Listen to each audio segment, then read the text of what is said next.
हर हर महादेव। जय श्री शंकर। भगवान भोलेनाथ आप सभी की मनोकामना पूर्ण करें। आइए सुनते हैं बृहस्पतिवार व्रत कथा। गुरुवार व्रत करने से बृहस्पति देवता प्रसन्न होते हैं। यह व्रत अत्यंत फलदायी माना गया है।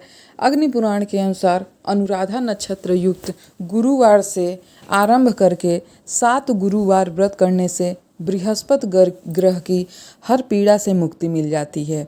तो आइए इस व्रत कथा का श्रवण करते हैं। प्राचीन समय की बात है। एक नगर में एक बड़ा व्यापारी रहता था। वह जहाज़ों में माल लदवाकर दूसरे देशों में भेजा करता था। वह जिस प्रकार अधिक धन कमाता था उसी प्रकार जी खोलकर दान भी किया करता था। परंतु उसकी पत्नी अत्यंत कंजूस थी। वह किसी को एक दमड़ी भी नहीं देना चाहती थी। एक बार सेठ जब दूसरे देश व्यापार करने गया तो पीछे से बृहस्पति देव ने साधु वेश में उसकी पत्नी से भिक्षा मांगी। व्यापारी की पत्नी बृहस्पति देव से बोली, हे साधु महाराज, मैं इस दान और पुण्य से तंग आ गई हूँ। आप ऐसा कोई उपाय मुझे बता दीजिए जिससे मेरा सारा धन नष्ट हो जाए और मैं आराम से रह सकूं, ताकि किसी को दान भी न देना पड़े।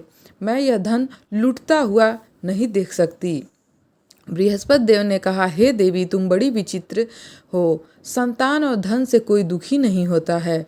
अगर अधिक धन है तो इसे शुभ कार्यों में लगाओ। कुंवारी कन्याओं का विवाह करवा दो। विद्यालय और बाग बगीचों का निर्माण करा दो। ऐसे पुण्य कार्य करने से तुम्हारा इस लोक में ही नहीं बल्कि परलोक में भी जीवन सार्थक हो सकता है। परंतु साधु की इन बातों से व्यापारी की पत्नी को खुशी नहीं हुई। उसने कहा, मुझे ऐसे धन की आवश्यकता नहीं जिसे मैं दान में लुटा दूं। तब बृहस्पति देव बोले, यदि तुम्हारी ऐसी इच्छा है तो तुम एक उपाय कर लेना। 7 बृहस्पतिवार घर को गोबर से लीपना, अपने केशों को पीली मिट्टी से धोना, केशों को धोते समय स्नान करना, व्यापारी से हजामत बनवाने को कहना, भोजन में मांस मदिरा खाना, अपने कपड़े घर में ही धोना। ऐसा करने से तुम्हारा सारा धन नष्ट हो जाएगा। इतना कहकर बृहस्पति देव अंतर्ध्यान हो गए।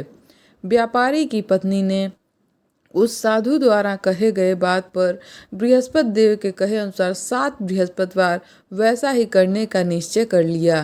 केवल 3 बृहस्पतिवार बीते थे कि उसकी समस्त धन संपत्ति नष्ट हो गई और वह परलोक सिधार गई। जब व्यापारी वापस आया तो उसने देखा कि उसका सब कुछ नष्ट हो चुका है। उस व्यापारी ने अपनी पुत्री को सांत्वना दी और दूसरे नगर में जा कर के बस गया। वहाँ वह जंगल से लकड़ी काट कर लाता और शहर में बेचता। इस तरह वह अपना जीवन व्यतीत करने लगा। एक दिन की बात है। उसकी पुत्री ने दही खाने की इच्छा प्रकट की, लेकिन व्यापारी के पास दही खाने के लिए यानी दही खरीदने के लिए भी पैसे नहीं थे।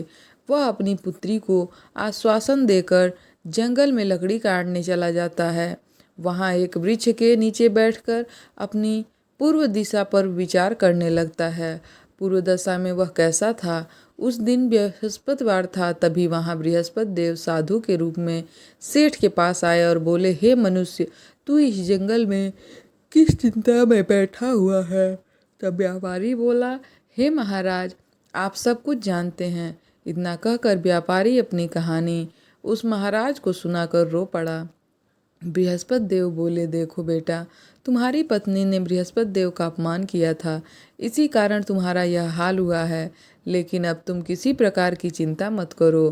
तुम गुरुवार के दिन बृहस्पति देव का पाठ करो। 2 पैसे के चने और गुड़ को लेकर जल के लोटे में शक्कर डालकर वह अमृत और प्रसाद अपने परिवार के सदस्यों और कथा सुनने वाले में बांट दिया करो। स्वयं भी प्रसाद को और चरणामृत को ग्रहण करो। भगवान तुम्हारा अवश्य कल्याण कर देंगे। उस साधु महाराज की बात सुनकर व्यापारी बोला, महाराज, मुझे तो इतना भी नहीं बचता कि मैं अपनी पुत्री को दही लाकर खिला सकूं। इस पर साधु जी बोले, तुम लकड़ियां शहर में बेचने जाना। तुम्हें लकड़ियों के दाम पहले से चौगुने मिलेंगे, जिससे तुम्हारे सारे कार्य सिद्ध हो जाएंगे। उसने लकड़ियां काटी और शहर में बेचने के लिए चल पड़ा। उसकी लकड़ियां अच्छे दाम में बिक गईं, जिसके कारण उसने अपनी पुत्री के लिए दही खरीद लिया और गुरुवार की कथा हेतु चना गुड़ लेकर कथा की और प्रसाद बांटकर स्वयं भी उस प्रसाद को ग्रहण किया। उसी दिन से उसकी सभी कठिनाइयां दूर होने लगी, परंतु अगले बृहस्पतिवार को वह कथा करना ही भूल गया। इस तरह अगले दिन वहाँ के राजा ने एक बड़े यज्ञ का आयोजन कर पूरे नगर के लोगों के लिए भोज का आयोजन किया। राजा की आज्ञा सुनकर पूरा नगर राजा के महल में खाना खाने यानी भोज ग्रहण करने गया, लेकिन व्यापारी व उसकी पुत्री तनिक विलंब से पहुँचे। अतः उन दोनों को राजा ने महल में ले जाकर भोजन कराया। जब वे दोनों लौट कर आए तब रानी ने देखा कि उसका खूंटी पर टंगा हार गायब हो चुका है। रानी को व्यापारी और उसकी पुत्री पर संदेह हुआ कि उसका हार उन दोनों ने ही चुराया है, क्योंकि महल में और कोई नहीं आया था।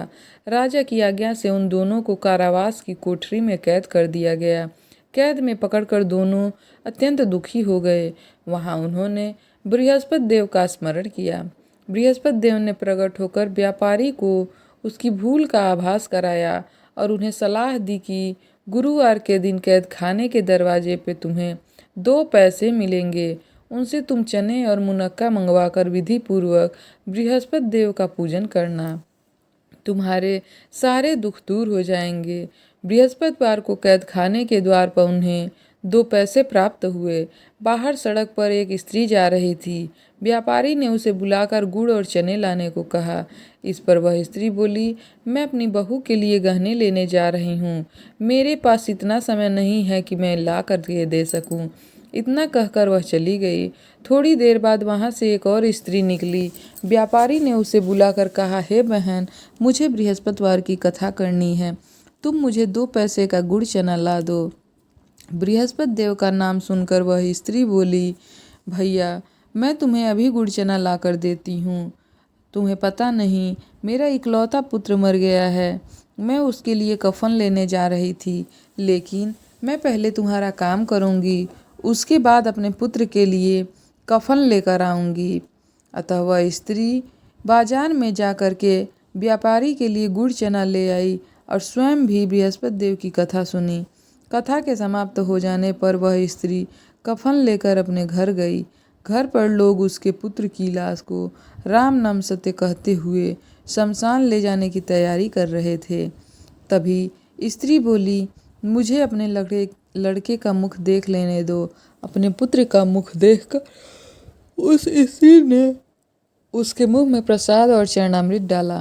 प्रसाद और चरणामृत के प्रभाव से वह पुनः जीवित हो गया। अतः पहली स्त्री जो अपनी बहू के लिए जा कर के गहने लेने जा रही थी, जिसने बृहस्पति देव का निरादर किया था, वह जब अपने पुत्र के विवाह हेतु पुत्र वधू के लिए गहने लेकर लौटी और जैसे ही उसका पुत्र घोड़ी पर बैठकर निकला, वैसे ही घोड़ी ने ऐसी उछाल मारी कि घोड़ी से गिरकर वह लड़का वहीं मर गया। यह देखकर स्त्री रो रो कर बृहस्पति देव से क्षमा याचना करने लगी। उस स्त्री की याचना से बृहस्पति देव साधु वेश में वहां पहुंचकर उस स्त्री से कहने लगे, देवी, तुम्हें अधिक विलाप करने की आवश्यकता नहीं है। यह बृहस्पति देव का अनादर करने के कारण हुआ है। तुम वापस वहीं जाकर मेरे भक्त से क्षमा मांगकर कथा सुनो, तभी तुम्हारी मनोकामना फिर से पूर्ण होगी। जेल में जाकर उस स्त्री ने व्यापारी से माफ़ी मांगी और फिर कथा सुनी। कथा के उपरांत वह प्रसाद और चरणामृत लेकर अपने घर वापस गई। घर आकर उस स्त्री ने उसने चरणामृत अपने मृत पुत्र के मुख में डाला। चरणामृत के प्रभाव से उसका पुत्र भी जीवित होकर उठ बैठा। उसी रात बृहस्पति देव राजा के सपने में आए और बोले, हे राजन, तूने जिस व्यापारी और उसके पुत्री को जेल में कैद करके रखा है, वह बिल्कुल निर्दोष हैं। उन्हें छोड़ दिया जाए। तुम्हारी रानी का हार वहीं खूंटी पर टंगा हुआ है, उन दोनों ने नहीं चुराया। दिन निकला तो राजा रानी ने हार खूंटी पे लटका हुआ देखा। राजा ने उस व्यापारी और उसकी पुत्री को तुरंत ही रिहा कर दिया और उन्हें आधा राज्य देकर उसकी पुत्री का विवाह उच्च कुल में करवा करके दहेज में हीरे जवाहरात दिए और उन्हें वहां से विदा किया। इस तरह से व्यापारी के सारे कष्ट दूर हो गए। हर हर महादेव, जय शिव शंकर, जय बृहस्पति भगवान। भगवान भोलेनाथ, भगवान बृहस्पति आप सभी की मनोकामना पूर्ण करें। भक्तों, वीडियो पसंद आए तो लाइक और शेयर करिएगा। चैनल पर नए हैं तो सब्सक्राइब करिएगा। कमेंट में जय बृहस्पति देव लिखना ना भूलिएगा।